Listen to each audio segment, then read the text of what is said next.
Bizzarp. Hello and welcome to the Bizzarp Podcast, Washington's #1 local geek culture show. It's episode 31, and as always, my name is Davey. And I'm Mark Selby. Come geek out with us. It's the Luke Cage Power Hour. Netflix just released Marvel's newest series, and we're all very excited, so we decided to take an episode and delve into the character. We'll also be bringing you headlines from there on the web with the Weekly Geek, and filling you in on the geeky happenings in the area with Around Town. As always, you can find this podcast and others at bizzarp.com. That's bizzarp.com. You can subscribe to our show in the description below. Alrighty, so Luke Cage, motherfuckers. Luke Cage. Just came out. Should say Luke Cage, and it would be like Shaft. Luke Cage. Cage. Yeah. Power Man.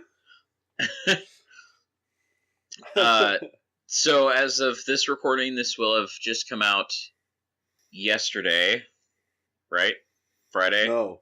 Well, as of this recording being released onto YouTube, yes.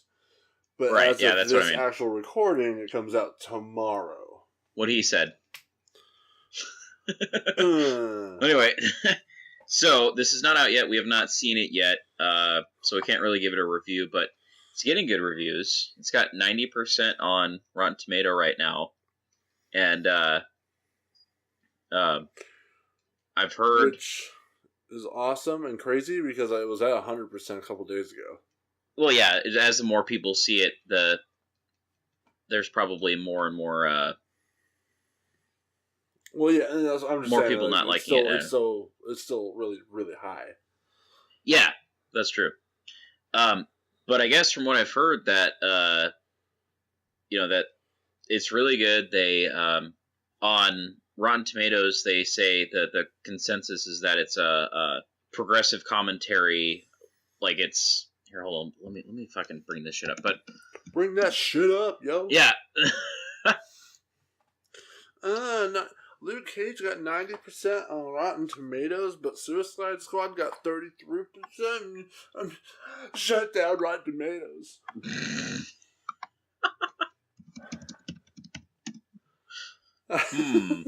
How dare they accumulate the facts? Marvel always gets good ratings, but DC doesn't. There's a conspiracy, you guys.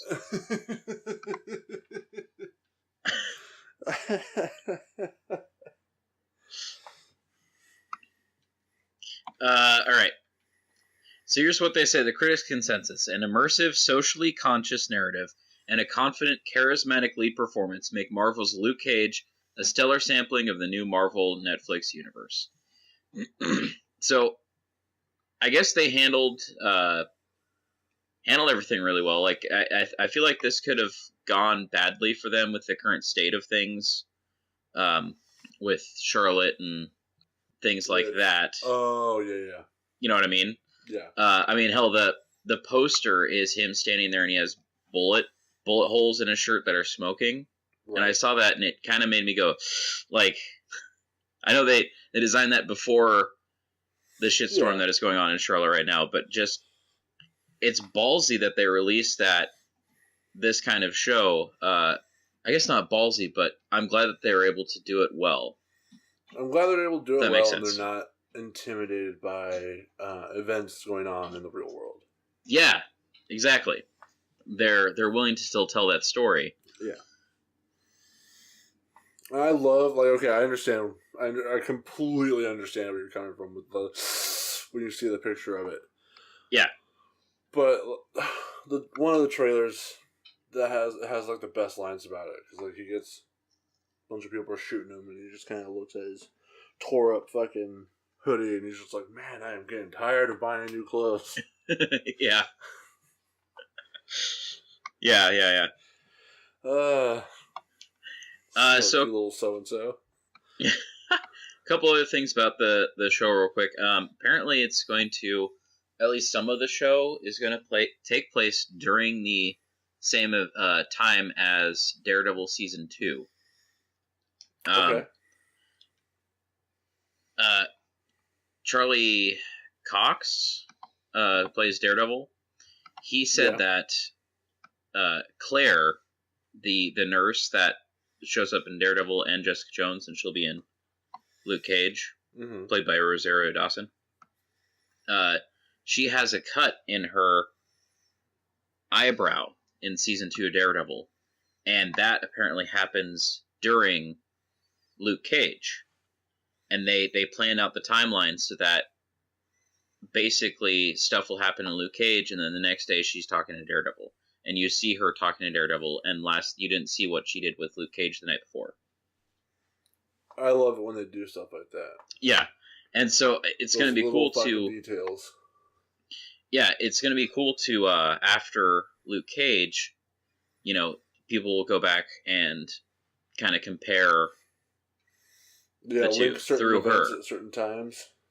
Exactly. Yeah.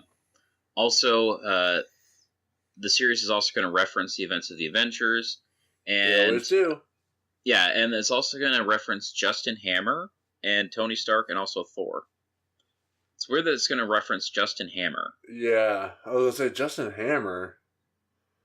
Yeah, and if anybody doesn't remember, he was from Iron Man 2, and he was played by Sam Rockwell. Oh, and he was kind of trying to be a rival. Yeah. Yeah, exactly. That guy. So it's weird that he's going to be mentioned in anything, but I wonder if he'll have like a part in. Maybe he's the one that is funding the science experiment program. Yeah, that we'll get into in a minute. Yeah, that's a possibility. Yeah, we'll get into that in a minute. His origin here. But one thing I noticed, I was looking at IMDb and I was looking at the cast. And I searched for Jessica Jones, and nothing came up. Uh-huh. So, I expected her to at least have a cameo. Some kind of involvement. Because as far as I know, this is after the events of Jessica Jones. That's what I've heard, yeah. So... They didn't really, they weren't really on the best terms in that show, though. No, I know, but... they're going to be tied together. I don't know, maybe she will show up and she's just not listed. I just thought it was interesting. You think that but you think that she'd be on there if she was yeah, because she would have... Maybe they're just going to focus just on Luke Cage this time. And not, and just kind of hint. right. One really good example of that is and this is a throwback. This is back in the 90s, Buffy and Angel. Back in the day? Oh, yeah. Where Buffy or Angel would call Buffy, and then she wouldn't answer, and she'd get all pissed off, and then the next episode of Buffy, the phone's ringing and she sees the caller ID as Angel, and so she doesn't answer it. And it's just that little shit like that. Okay. That's what you're saying. Yeah. Alright. Well, let's get into the actual character here of Luke Cage. Luke Cage. Yeah. Power Man. You might know him better as. I don't know if anybody knows him better as Power Man. They might have heard of Power Man and Iron Fist as an obscure thing. Right. But, I mean... you never know. The crazy thing is, he was introduced in 1972. He has a lot of history. He's got a lot of history. That's what I'm saying. There's people who stopped reading the comics, in the 80s. Yeah. So they'll know Power Man and Iron Fist. Well, they might know Power Man and Iron Fist, but they don't know Luke Cage. Okay, fair enough. But anyway, alright. So, Luke Cage, his powers are pretty simple. He has super strength and super stamina. He has unbreakable skin, and he also has a slightly more better than human healing. And the main thing really is his unbreakable skin. I think that's kind of unique in that it, you've seen from the show, nothing can penetrate it. Basically, it's just, and I'm curious to see. Honestly, I'm curious to see his limits with what we've seen that he can be knocked out. I don't want to get into details just in case nobody's watched Jessica Jones, but if he is hit with enough force, he can be rattled enough to be knocked out. Yeah. So his insides can take damage, but his skin provides. It's basically like his skin is made of steel. Is the best way to put it. Okay. That's why I think of it. I actually have a comic, a Silver Sable comic. Yeah. Where she's hunting down Power Man, and this is right before he becomes Luke Cage. And for a crime he didn't commit, obviously. But yeah, she's hunting him down, and they both fall into some trap, and a bunch of these. They're in like South America, and these, this like mafia type people show up, and they start firing like just high end, super penetrating bullets and shit, and Luke Cage is like getting pissed off and just like is getting pushed back. She's like, "I thought you had unbreakable skin." He's like, "I do, but it still hurts like hell." Well, it doesn't seem to hurt him at all in the show. Right. Well, these are like the top not like I wouldn't say like top notch quality wise, but like just they're special bullets. Yeah, like they're heavier set bullets. Okay. Like anti-tank rounds kind of shit. Oh well, yeah. All right. I didn't realize that. Yeah, that's what I meant. But yeah, it seems like if there's enough force, he has a limit. Enough force, huh? Cyclops would do good against him. Yeah, I would think. Force but so his origin, he was actually his birth name is Carl Lucas, and he was born in Harlem, and he had just a bad childhood. He got into gangs, started getting into petty crime and violence, things like that. And then as he grew up, he started to realize how much it was hurting his family. And, there's some details in there. I'm just giving you the rundown. He, as an adult, decided to go legitimate and said, fuck that. And so he tried to do better as an adult. And so he actually got framed on heroin charges by someone that was supposed to be his friend and ended up going to prison. And he was pissed off about it, and so he would get into fights and tried to escape a lot. And so he eventually gets transferred to Seagate Prison, another facility, and he has run-ins with this sadistic guard that hates him, and that'll be important in a second. That hates him, almost like a doctor that hated Deadpool. Maybe. You gotta love how origin stories are very similar in the older Marvel. Yeah. Not just Marvel. But anyway. Yeah. God damn it. So while he's at Seagate Prison, this scientist named Dr. Noah Bernstein recruits him for an experimental process that's supposed to give him cell regeneration. And this guard that hates him fucks with the experiment somehow, and it actually, by botching the experiment, it actually makes it more successful and gives him his powers. And so that's basically how he gets his powers. I'm curious if that company, Mark in Jessica Jones, that was tied to her origin, is also going to be the same company that developed. Oh, what one was that? Was that Roxxon? No, it was TGH or something like that. It was an abbreviation. Okay. IGH. Oh, IGH. IGH. Yeah. And by the way, because this always happens, that process that was used on Luke Cage was based on the super soldier serum. Yeah. Because everything is based on the fucking super soldier serum. Well, yeah, it's the first thing that worked. Yeah, and it's the only one that produced those results. Yeah. Without making the person psychotic. Wouldn't you want to be able to make a guy that can hold a helicopter down? Well, what version of Cap are we talking about here? Civil War Cap? Come on.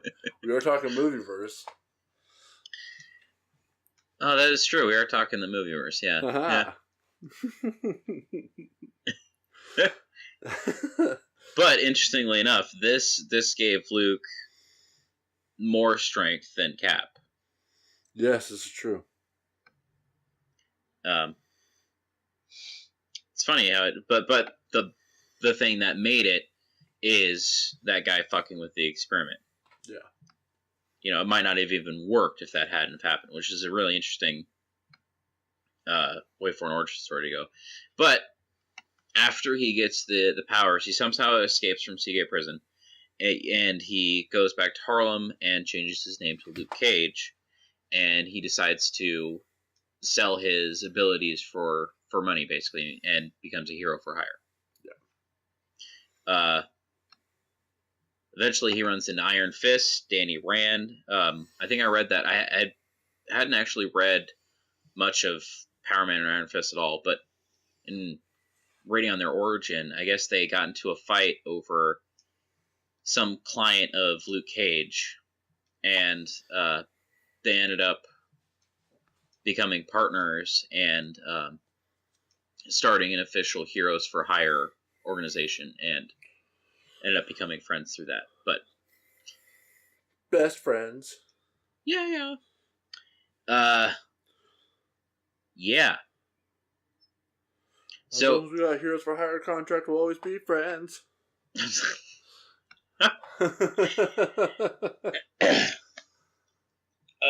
So more of his history with Jessica Jones.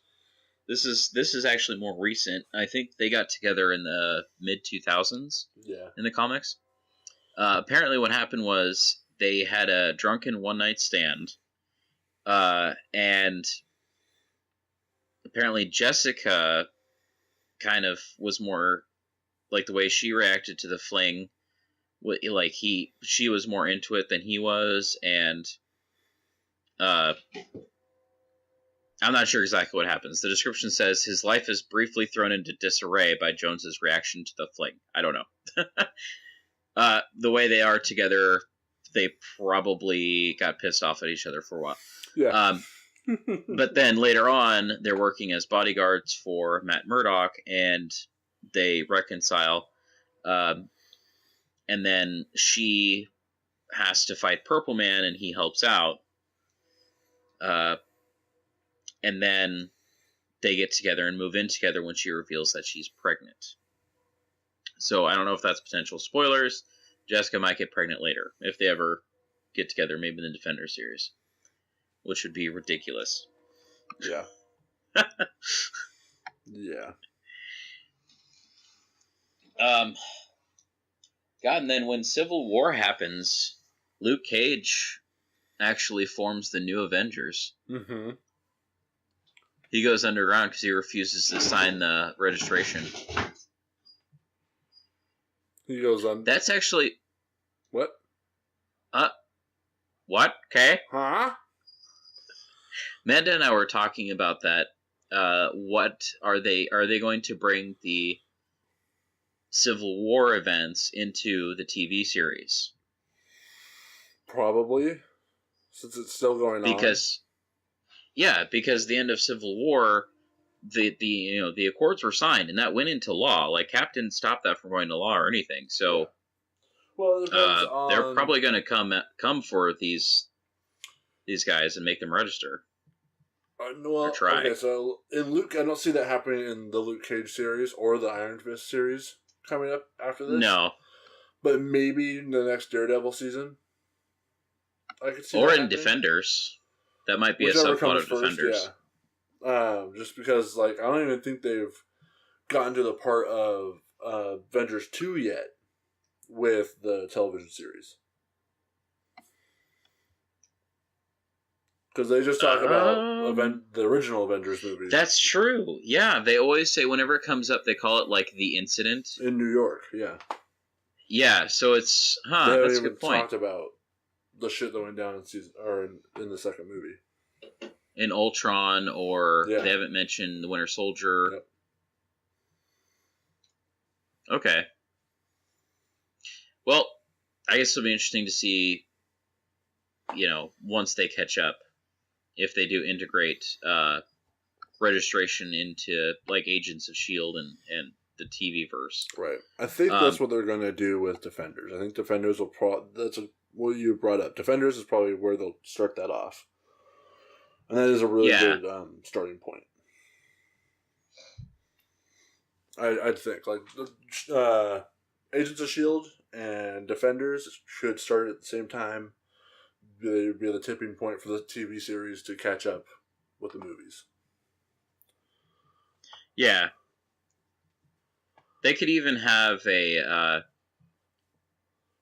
Agents of S.H.I.E.L.D., they could show the Avengers Initiative, where they were training teams and stuff like that. Yeah. Yeah. One thing that I'm curious about with Defenders is if Hellcat is going to be included. Right? Oh my god, Hellcat is fucking nuts. Because for people who don't know, if you've seen Jessica Jones, there's a character named Trish Walker. She's Jessica's adopted sister. And in the comics, there's a character named Patsy Walker who is Hellcat. And in the show, Trish Walker her name is Patricia Walker, and when she was a kid, she was a child star and went by Patsy. And her mom made her go by Patsy. And that's how they kind of did the shout out to Patsy Walker. Well, they've never really hinted to her becoming Hellcat. So that's a distinct possibility. I guess the character in the comics sought out superpowers. She wanted to be a superhero, and that's very much in line with the character in the show. Yeah. She's almost jealous of Jessica, or wishes Jessica would be more of a superhero than she is, because that's what she would do if she had powers.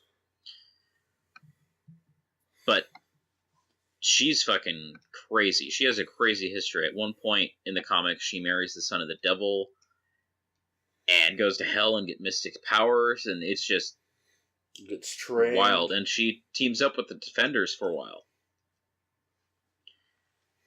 She's been in a lot of stuff too. I've seen her mostly in Defenders. I think she showed up in Blue Beetle once. Mm-hmm. Yeah. Wait, Blue Beetle? No, that's DC. Right, I am not thinking straight. My bad. Another character. What were we thinking of? Another character who shows up in Blue Beetle is similar to that. Oh, okay. Not the same like background, but like the suit's very similar and the powers are similar and shit. Yeah. Yeah, but I mean, besides Defenders, she has shown up in other stuff. Hellcat. I can't think of anything though off the top of my head. So ignore me. Fuck it. Ignore me. What I'm really hoping for once they get to Defenders is I'm hoping that Luke Cage and Iron Fist have some kind of friendship. Yeah.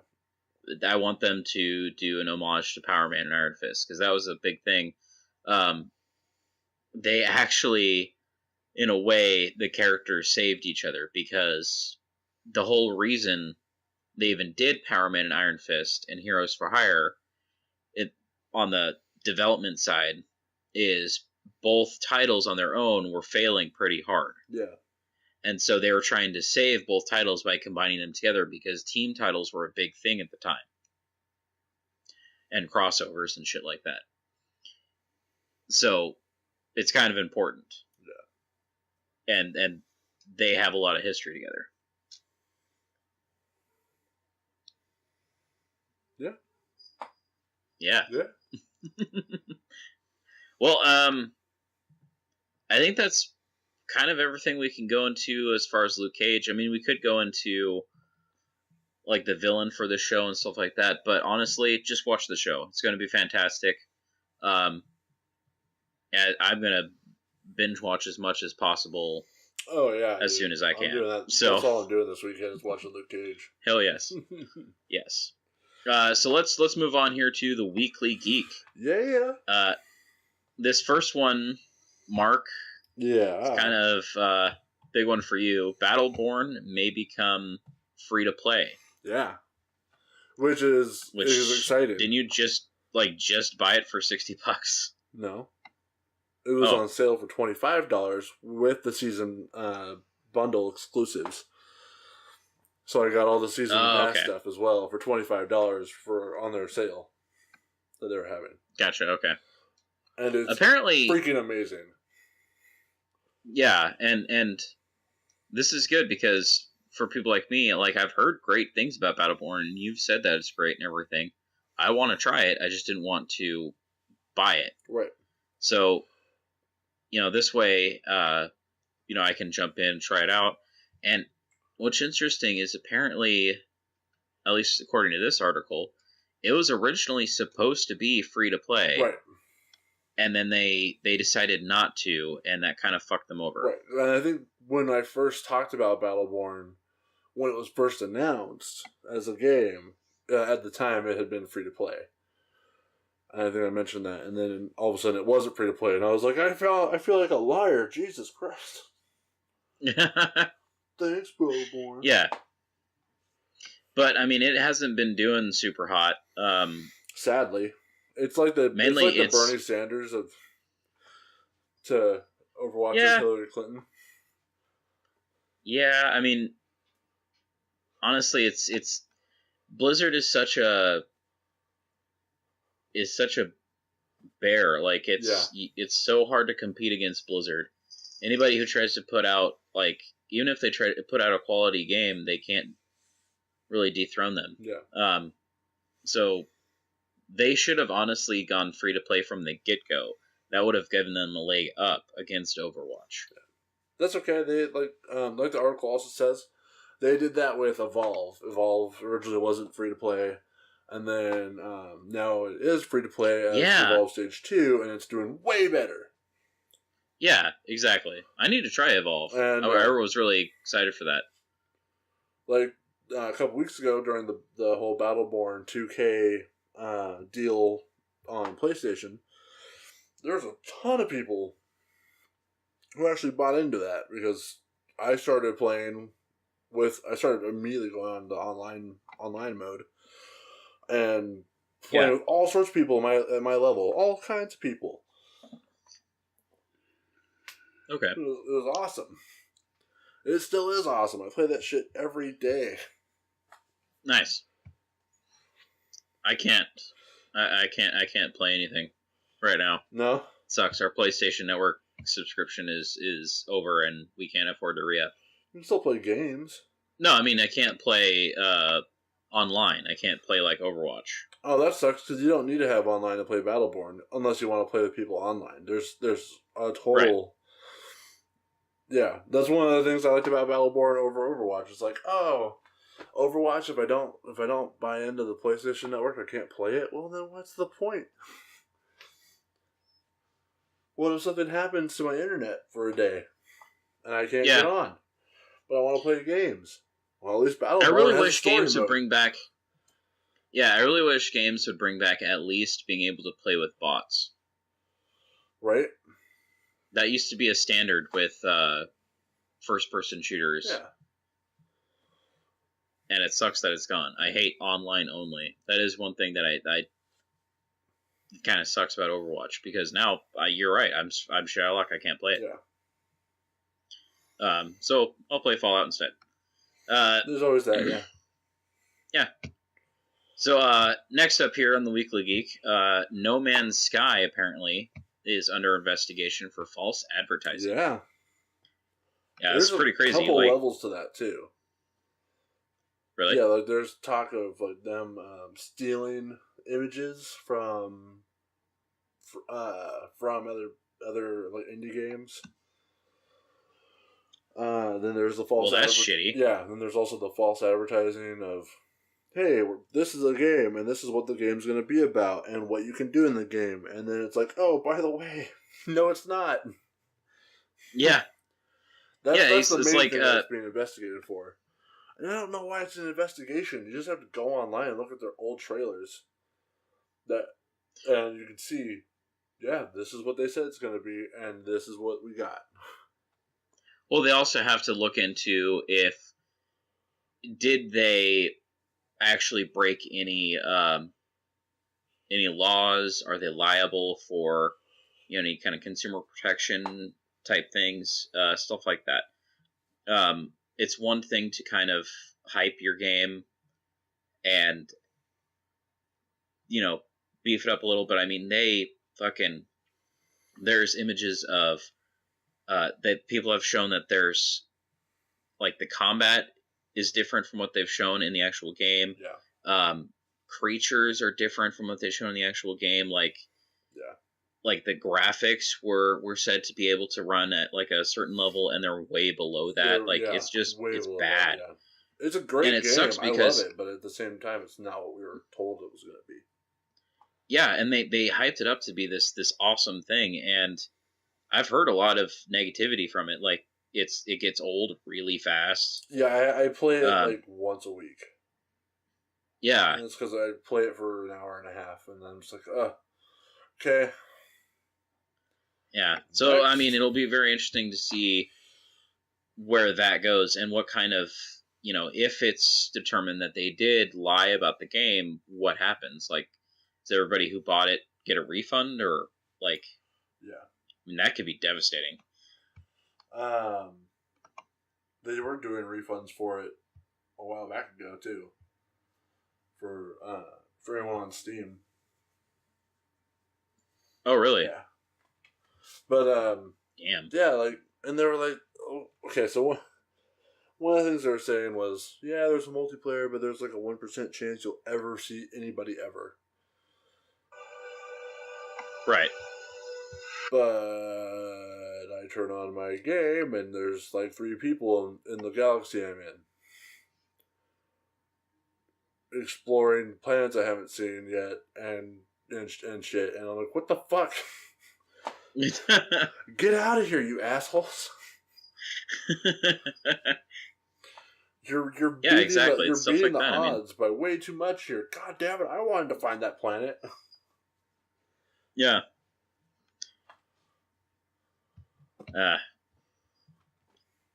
It's just disappointing, No, but anyway, let's move on to the next headline here. So that crazy motherfucker, he recently unveiled his and gave some details on how he plans to colonize Mars in like 30 years.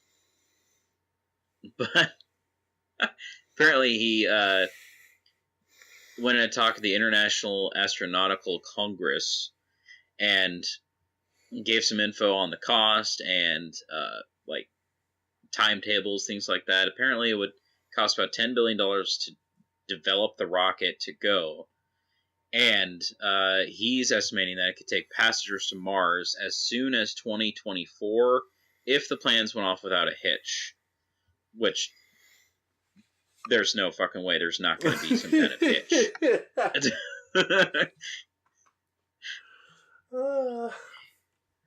And he estimates that they could take 100 passengers with trips planned every 26 months, and the tickets per person might cost around $500,000 at first and drop to about a third of that later on. So you're pretty much going to have to take a mortgage out on a house. Yeah. But this is insane because, this is actual concrete plans to go and have people live on Mars within our lifetimes. But why? And it's by a private company. But why Mars? I think we should try to colonize the moon first. That's what I'm saying, but at the same time, there are sections of the moon owned by different countries. So I guess Mars is just kind of free game. Mars is kind of free game right now. Yeah. I think that's why. Yeah. Now that I rationalize it in my head. Yeah. Here's the question, though. If you had the opportunity, would you do it? No. No? Nah. I think I would. Yeah? Like, go to Mars or be the one to colonize Mars? No, like, go and, like, live there. Yeah, fuck that. Dude, I think that would be nuts. I don't want my air being taken away. No. I mean, you might die a horrible death, sure. I've seen Total Recall. Open your mind, Quaid.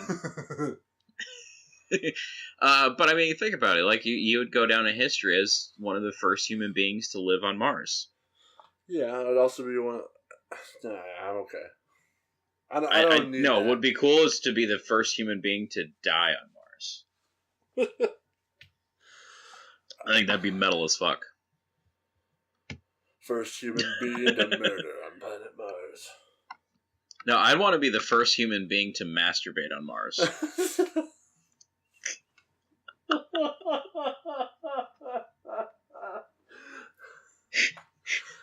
First human being to take a dump on Mars. Oh, God.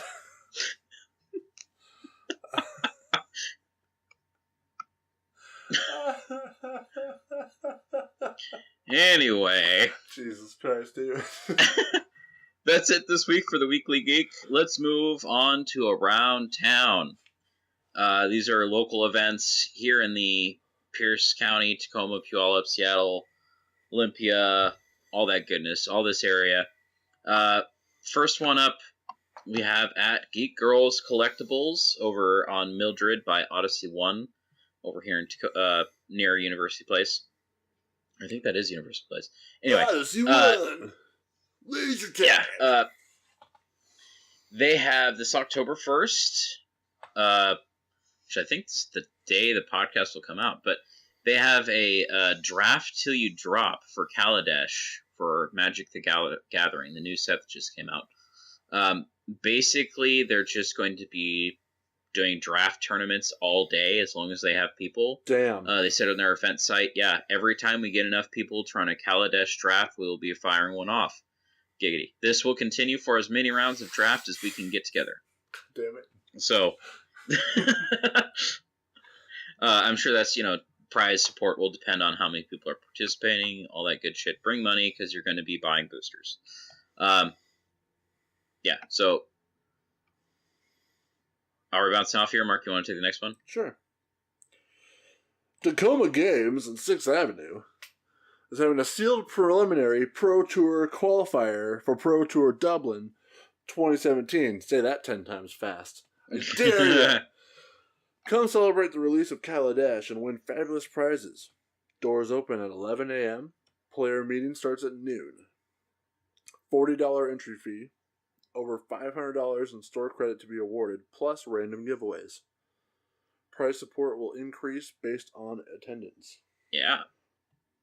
That's probably got to be some fucking cutthroat. Oh, I bet. I would not want to go to that.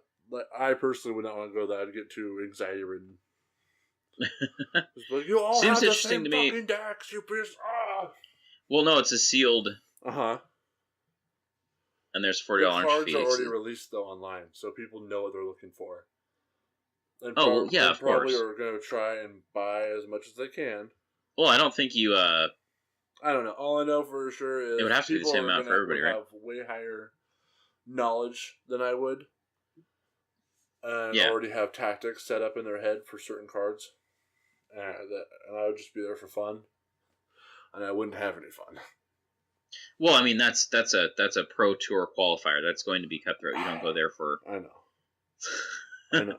Anyway, the last one we have here for Around Town over at Phantasm Comics and Games in Federal Way. I didn't put their street name. Look them up, Phantasm Comics and Games. God damn it. We're super prepared for this. They have beer and board games October 1st from 7 p.m. to 12 a.m. Basically, it's just you have to be 21 or older to show up and play any one of the demo games they have there, or you can bring board games with you. There's a $5 entry fee, which comes with one drink. Sounds and I'm sure you can buy more from there. Yeah, sounds amazing. Oh, God. I wish I could go. Right? That'd be great. All right, so that wraps up our show for this week. As always, we end the show with a quote here. Our quote this week is, "Tremble before the power of Power Man." That sounded weird. Luke Cage. Tremble before Luke Cage. Luke Cage. This has been the Bizzarp Podcast, a production of the Bizzarp Network. You can find this podcast and others at www.bizzarp.com. Until next time, take it easy, and if it's easy, take it twice. Bye!